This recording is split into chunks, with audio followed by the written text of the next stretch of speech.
Salem railway கோட்டத்திற்கு உட்பட்ட கோவை, ஈரோடு, சேலம் ஆகிய ரயில் நிலையங்களில் சோதனை அடிப்படையில் டெபிட் மற்றும் கிரெடிட் கார்டுகளை பயன்படுத்தி ரயில் டிக்கெட்டுகளை பெறும் வசதி செய்து தரப்பட்டிருக்கிறது. இதுகுறித்த ஒரு செய்தி தொகுப்பை பார்க்கலாம்.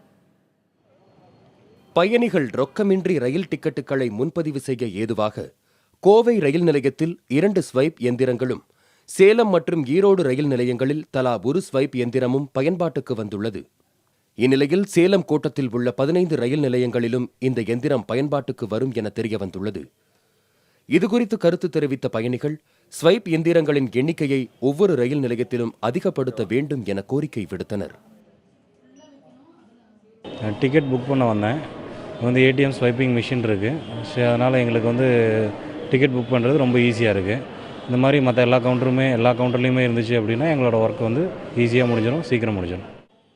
முன்பதிவு டிக்கெட்டுகளை ரத்து செய்வது மற்றும் இந்த எந்திரங்களை மூத்த குடிமக்கள் சிரமப்படாத வகையில் பயன்படுத்த நடவடிக்கை எடுத்தல் ஆகியவற்றிலும் ரயில்வே நிர்வாகம் கவனம் செலுத்த வேண்டும் எனவும் கோரிக்கை எழுந்துள்ளது. கார்டு வச்சு நம்ம டிக்கெட்டு புக் பண்ணியிருக்கோம்.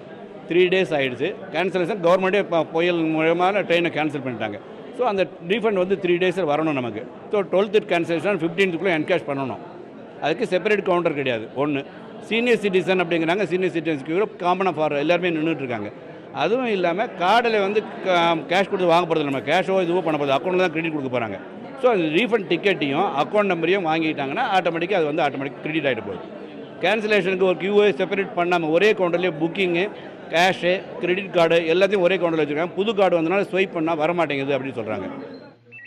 ஸ்வைப் இயந்திரங்களை ரயில் நிலைய அனைத்து கவுண்டர்களிலும் பயன்பாட்டுக்கு கொண்டு வந்து சேவையை முழுமையாக தந்தால் மக்களுக்கு பயனுள்ளதாக இருக்கும் என்பதே பயணிகளின் கருத்தாக உள்ளது.